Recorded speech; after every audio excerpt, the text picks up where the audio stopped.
gorilla stomping in a zoo. Check the vocals, animals gather right. Boom. Hey everybody, and welcome back for another video. Where on today's video, I'm actually going to be stepping into the realm of canning and preserving. If you saw our last video, you've seen that I made a really large pot of homemade spaghetti sauce. If you need a link to that video, I'll try to put it above here or a link down below.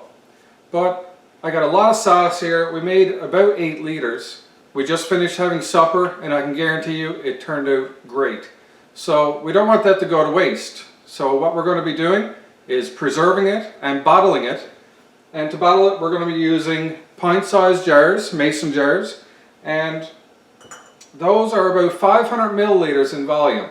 So I'm expecting somewhere in the range of 15 or 16 bottles, depending on how much we just used for supper. So to begin the process, I'm going to be getting these bottles sanitized. On the cooktop here, I have a hot water bath just about ready, and I'll be putting the bottles in there to sterilize, probably for about 10 minutes or so. From that point onwards, we're going to fill the bottles and then we'll move on to pressure canning them. The National Center for Home Food Preservation suggests that we do that with an atmospheric pressure of 10 psi and processing time of about 60 minutes for the pint-sized jars. And I think I saw as well, if you go up to a quart-sized jar, you'd increase your time to about 70 minutes. But we'll get into that further as we go along. But as for now, that's what we're doing. Just waiting for this water to come up to a boil and I'll start getting these bottles submerged and sanitizing. So let's get going. Alright, so our hot water bath is just about at temperature. The whole bottom is covered in steam bubbles. It'll probably come to a rolling boil at some time soon. But I'm ready to begin the process of sanitizing my bottles. Right now I have about 15 bottles lined off here ready to go. And I don't think I'll need any more than that, because we were a little bit hefty on our portions at supper time. So I'll begin by putting them in opposing fashion, neck to neck, in the bath.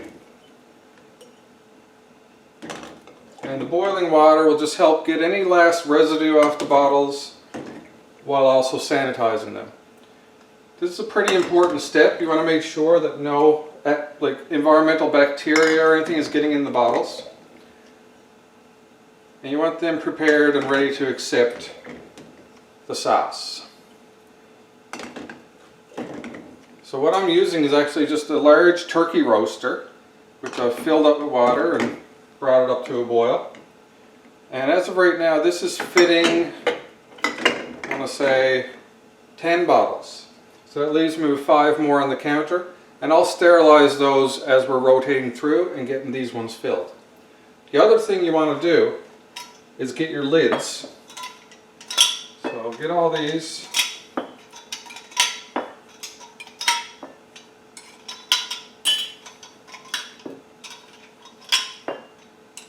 And what you're going to do with your lids is also put them in the boiling water.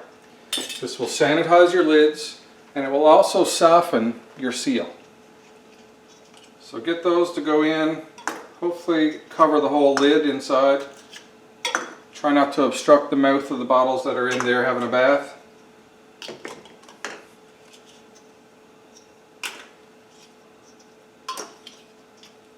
And we'll get everything sanitized and ready. There we are. So we'll let that get to a rolling boil. I'll probably use, I have a bottle mover clamp. So I kind of use that and just rotate the bottles into the water as it goes. Make sure all surfaces of the bottle come in contact with that boiling water. And I'll probably do this, like I say, for probably almost 10 minutes until I'm satisfied that they're well sanitized. At that point in time, we'll move on to filling the bottles. The spaghetti sauce is already hot. I just turned off the burner from that being at a simmer. So we're working with hot sauce, which is the suggested method as directed on the website. And that is a hot pack, they call it. So that is your liquid going in, or your food product going in is hot and just freshly boiled. And I'm just also going that extra step of making sure my bottles are hot and sanitized as well. So while they sanitize, I'll just take a quick little break from the video. For you guys, it'll just be a couple of seconds and we'll get back and get into the next step. Alright, so we got a boil going on here around the bottles. As you can see, it's just kind of a gentle boil. So there's not a whole lot of room to work with these bottles. So I'm just kind of gently rotating them over. So any kind of utensil would probably do for this purpose. Just trying to get a little grip on it and turn it over.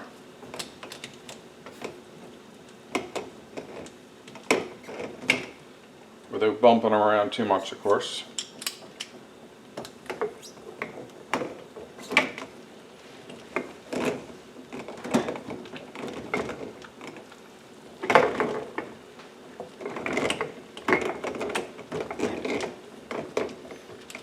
And there we are, so it's a good rotation. So I'll give them another couple of minutes and those should be quite sanitized and ready for use. It's at this point in time now that the bottles are sufficiently sanitized. So what I do typically is stand it up, grab it with the bottle maneuver clamps, gently pour the water out of it without getting it on my hand and scalding myself. And then I'm going to lay it over on this dish towel. At this point then I got enough space that I can start grabbing the bottles from the side. And that's why these tools are very important when you're canning and bottling, because they are made for these bottles and makes the job a whole lot easier. So the last thing you want is a steam burn messing up your groove.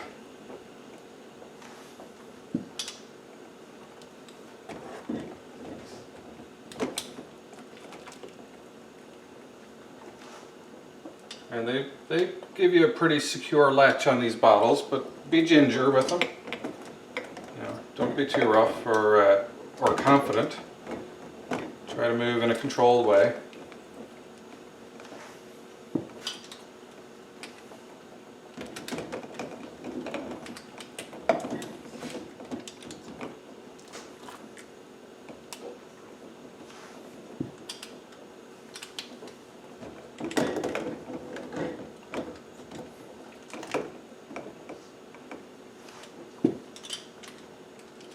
Alright, the bottles are good and hot, still steaming.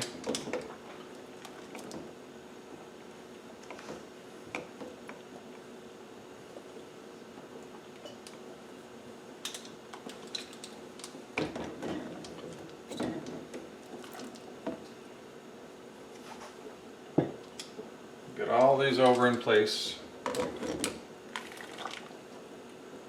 I'm going to keep my lids in the hot water bath for now. But I'm going to take these extra jars and get those sanitizing while we fill the ones we just removed.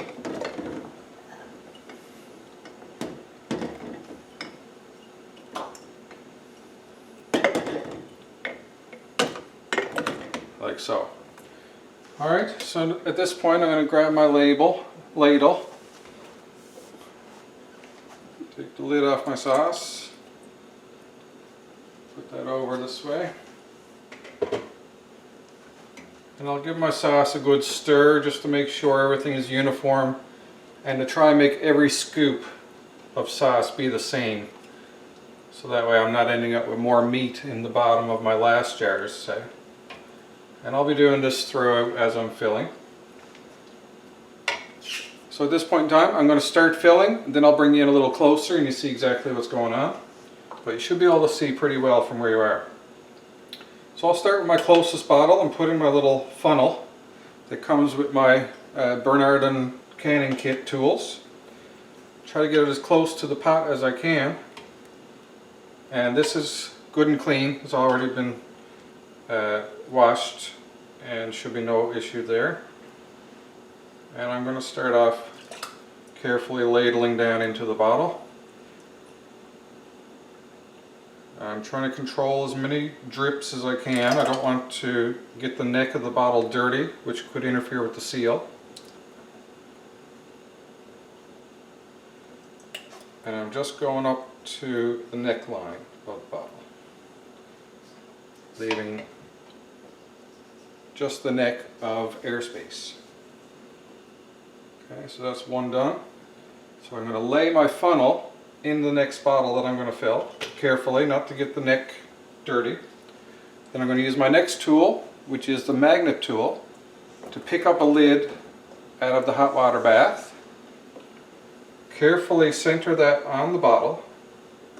Use one finger to get it to release, and then put a snap lid ring around the top.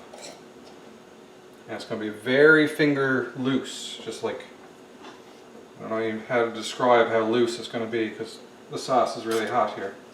But I'm going to hold onto the bottle with my mitt and give it just a very small little turn, like, I don't even know how to describe how loose, it just slips through very easily. So while my ring is still cool enough, I'll move it to the back and I'll move on to my next bottle. I can drag my funnel to slide it along the dish towel. Again, give it a little stir and I'll start filling again.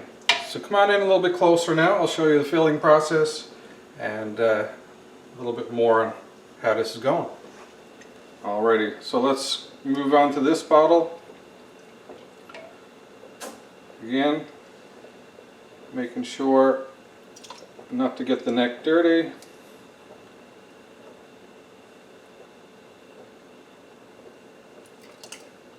And we're looking at probably about 2.5 scoops or so of this ladle that I'm using to get up to the neckline, which is also the bottom of the funnel where it rests in the bottle is pretty much a spot on marker for my headspace.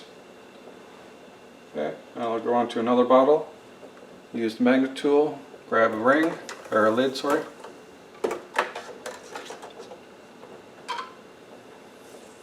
Okay, here's the lid, centering it. I'm also eyeballing the lid. If I got any sauce on it, I would stop and wipe it off. But I know that this one is good. Ring down there. Put on my mitt, hold the bottle, and just a gentle little push. That's it. Over that goes. Now, we'll continue on. Let's hold this bottle in place. Repeat the process.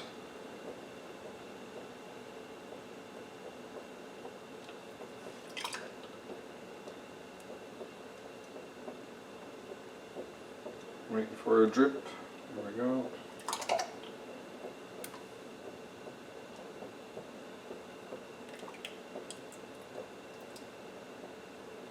Just going until the liquid meets the funnel. And that's the perfect amount of headspace. Move my funnel to the next bottle, carefully putting it in. Not so carefully putting it in. Get that in there. Grab a lid. Center it. Hold it. Take it off. Threads lined up.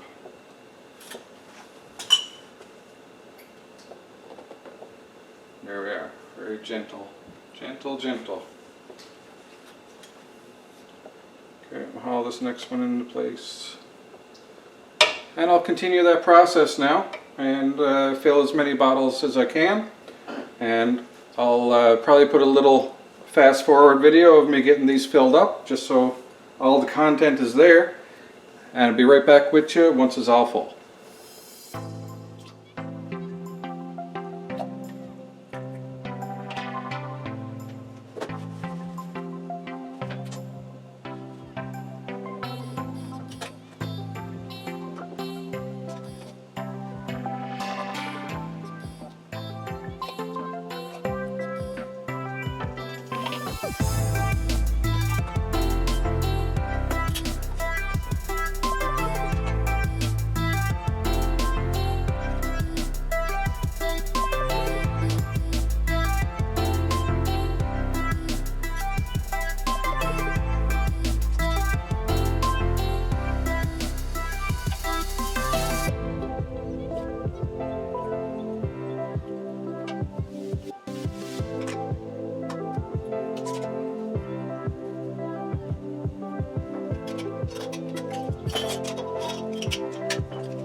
Alright, there it is. 15 bottles filled up, ready to be processed further, and a little Tupperware container of some extra sauce for another little meal.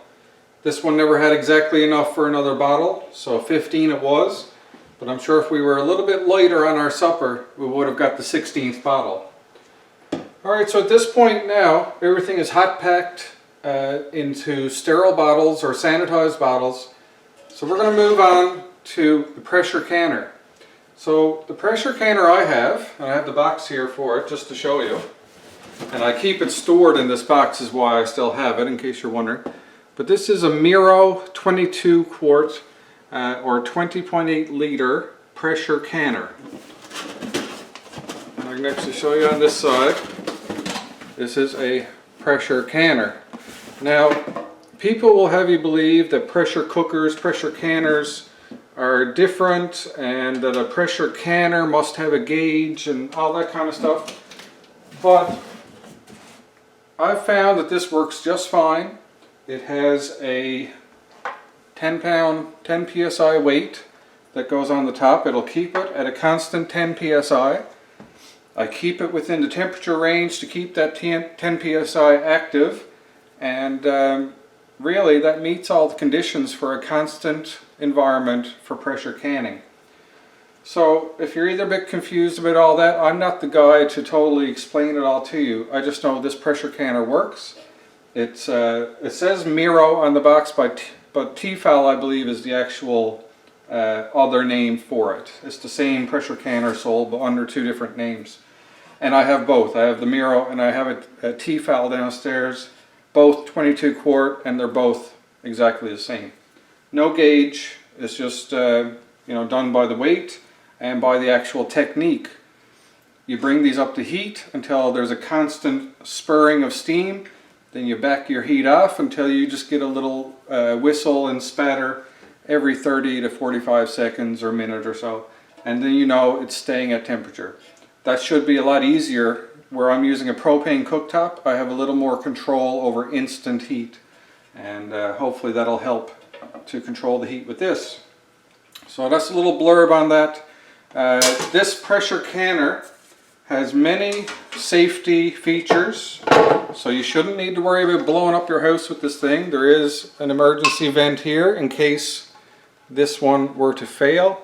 There is an emergency blowout window on right here. It's a spring activated one that lets the lip of this go out and break the seal with a blast out window. And anyways, there's multiple safety features above what probably your grandmother or great-grandmother had for a pressure cooker that nearly blew up their house. Okay, so inside the pressure cooker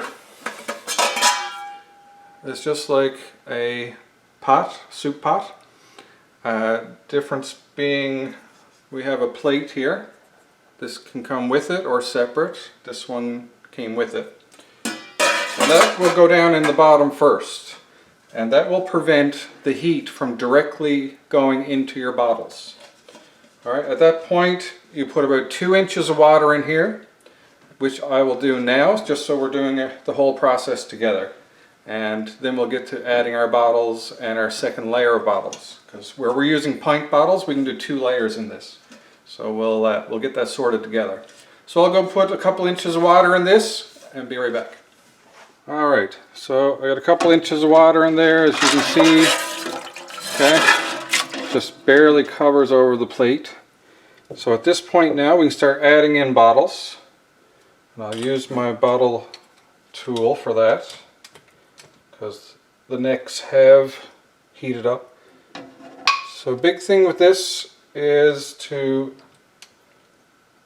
make sure the bottles are not touching one another or at risk of touching one another with any kind of bubbling going on, because when this is under pressure and really hot, the bottles can be weak to gentle vibration against one another.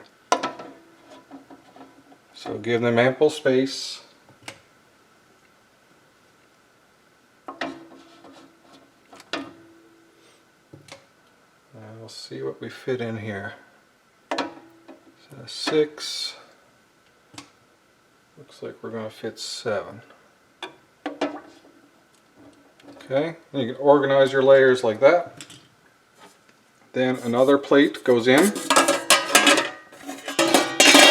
like such. And we'll do another layer of 7.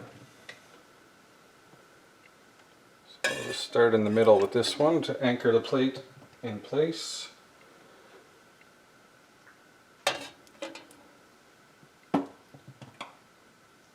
we'll get these all put in.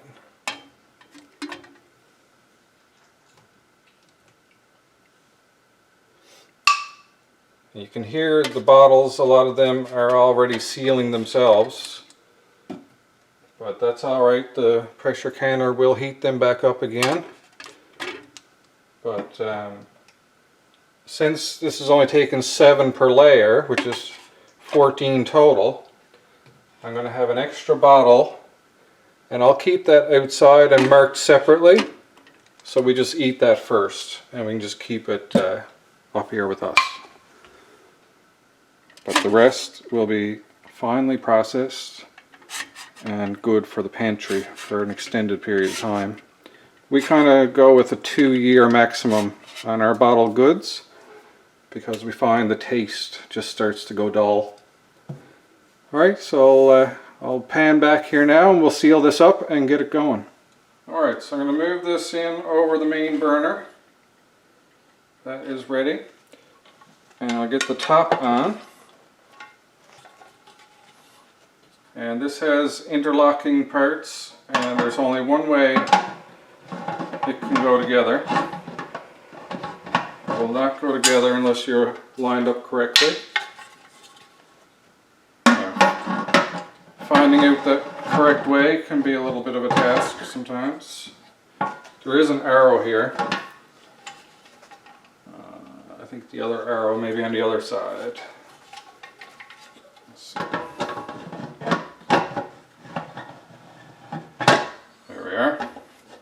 So that lines up, and then this will click into place.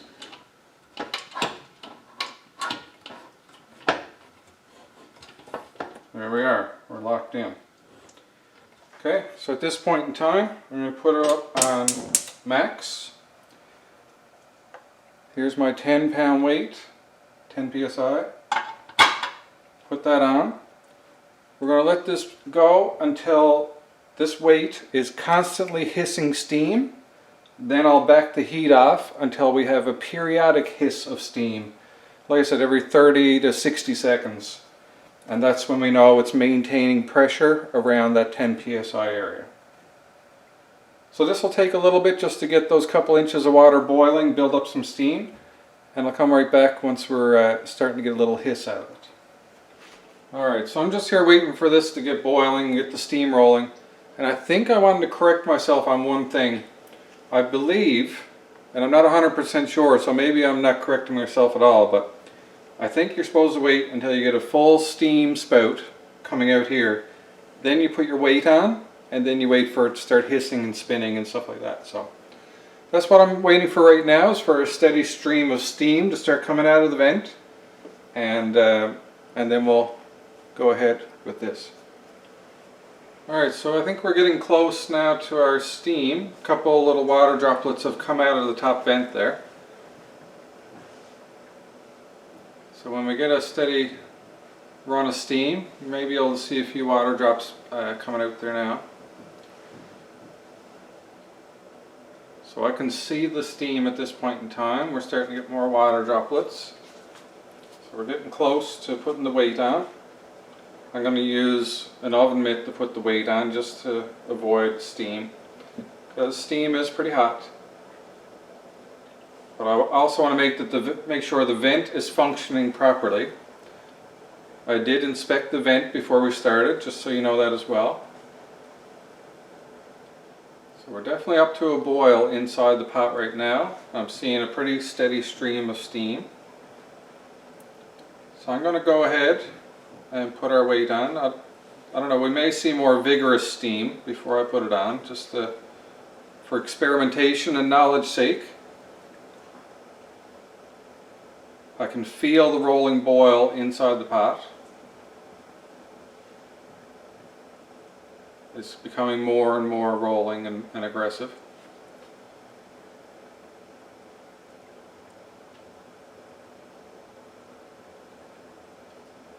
I think you should be able to see the steam there now.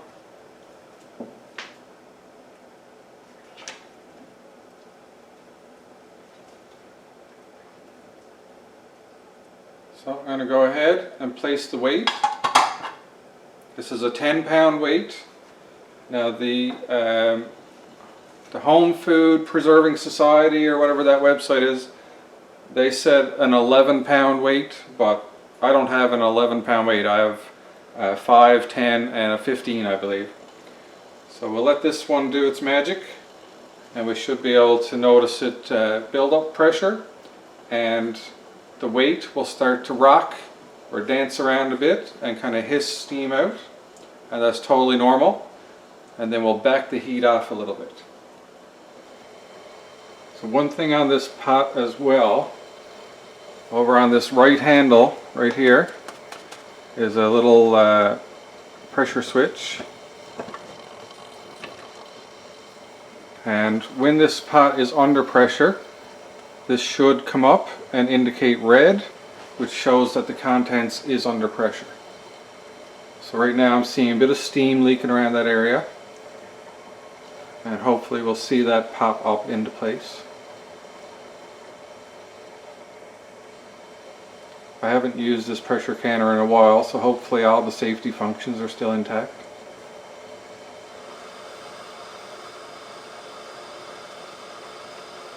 So pressure is building inside. We should be seeing the red indicator pop up on the right handle there now shortly. And that will indicate the contents are under pressure.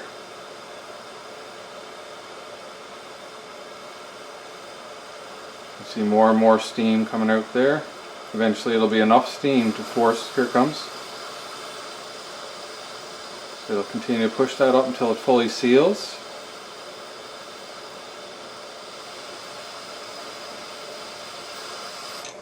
There we are. We have a complete seal. And now we'll go back to our main weight. It'll build pressure until it reaches 10 psi, enough to lift that weight. And then once it starts rocking, we know everything is going as planned. So your processing time does not begin until that weight begins to dance. As of right now, it's building up more and more pressure inside, which raises the temperature of the steam, which raises the temperature of the jars, gives you an overall higher cooking temperature than boiling water alone could do. And that's where you get your purification and safe cooking temperature.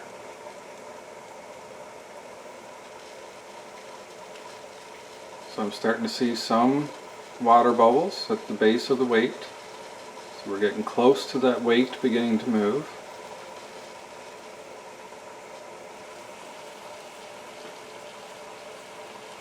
So one thing you can notice as well is the condensation or the steam that has dripped onto the lid is actually boiling. So that shows that the pressure cooker itself is getting hot enough to boil water. And that's where the steam pressure comes in, is getting above that 100°C mark. So the pressure cooker itself is going to be hotter than boiling water and can boil the water on top of it.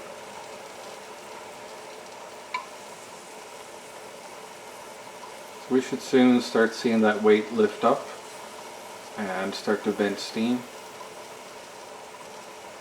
And then we'll know everything is working the way it should. Starting to see some puffs of steam now.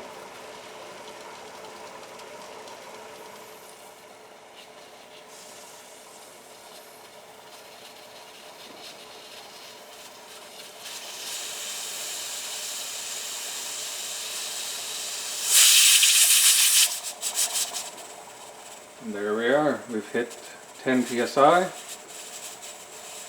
we'll see now how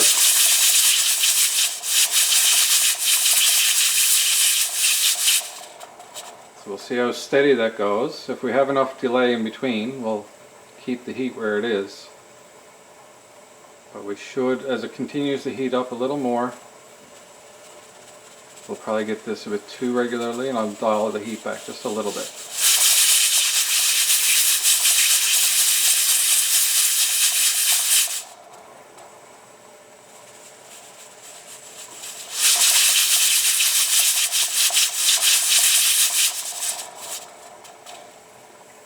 Alright, so now that we have a regular steam hiss, we start our timer for processing. So 1 hour from now, our bottles will be done.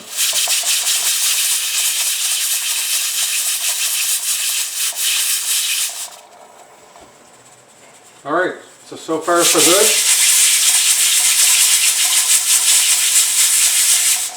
It's actually quite entertaining. So we're going to let this go on for the next hour. We'll come back, shut off the heat, let everything cool down. If it starts hissing too much, I will back the heat off a little bit. But other than that,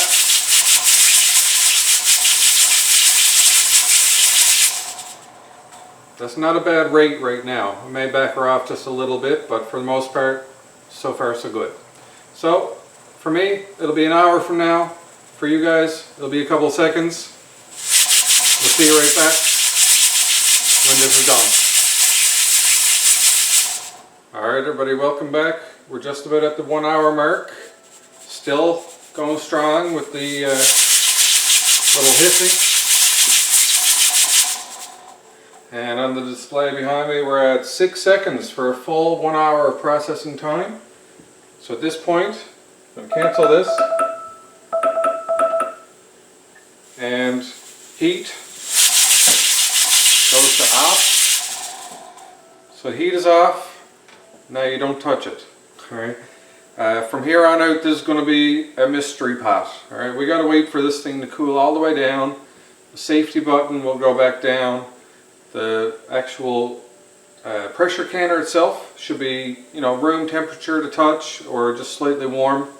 And then we'll be safe to remove the weight, let it vent anything else it needs to vent. And then at that point in time, we would look at taking the cover off. But at this point in time, do not touch it. Don't try to remove the cover.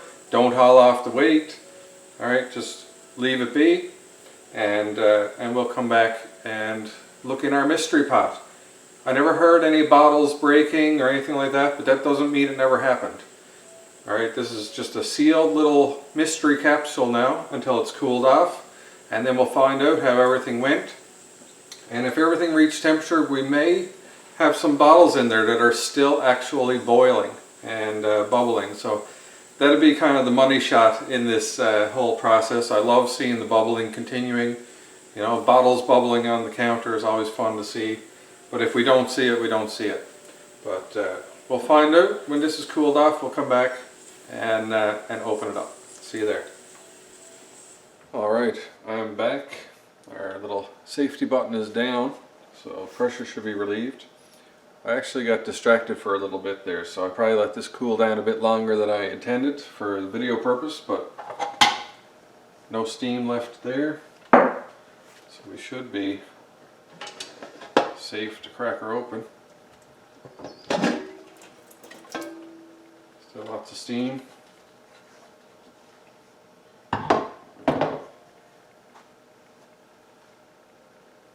Everything's looking good.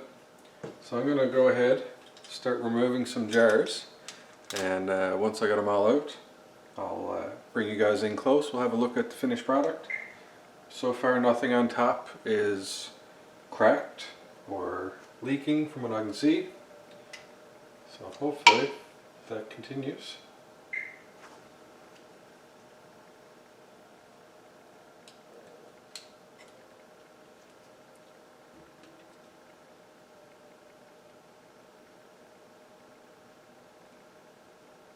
So I'll get these offloaded, bring you guys in a little bit closer, and let's see what we got.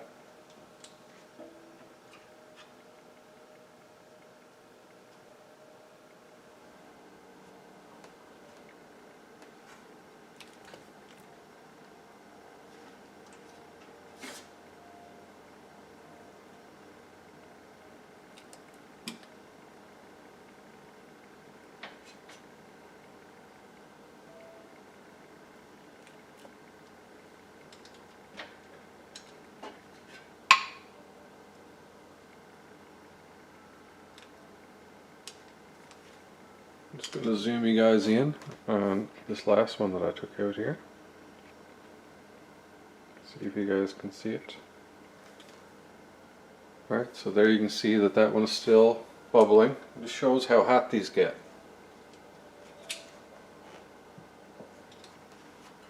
I'll show you, there is a little bit of spaghetti sauce on the top of that top plate.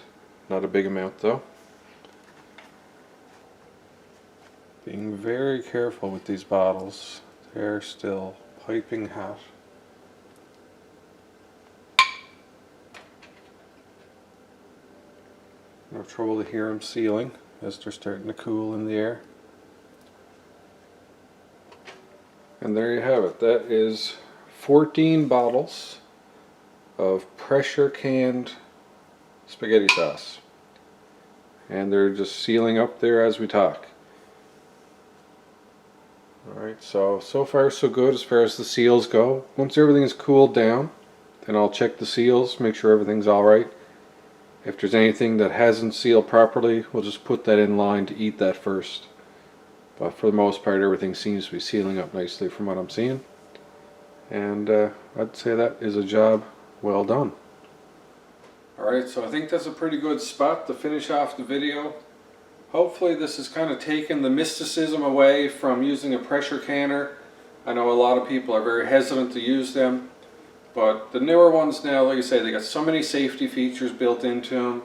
They're pretty much foolproof. If you do mess something up, or if something goes wrong, usually there's another fail-safe that'll kick in and save your pot from going ballistic and becoming a bomb. Alright, so right here, 14 successful bottles of spaghetti sauce, and by pressure canning it, I feel safe now knowing that it's reached the temperature to eliminate any kind of harmful elements that may hurt me or my family. And I'd feel secure once I know that these seals are on good. I'd feel totally secure giving this to any friends or family that may want to enjoy it.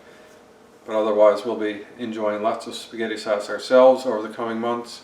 And you know, I may repeat this again partway through the year, or maybe they'll last a year again like they have in the past, depending on our food rotation, as I've mentioned before. Alright, so let's clue it up there. Hopefully you guys enjoyed the video and you learned something and you followed along and got more confidence now to do this yourself. And I do encourage you to go back, check out the recipe video of when I made this actual spaghetti sauce.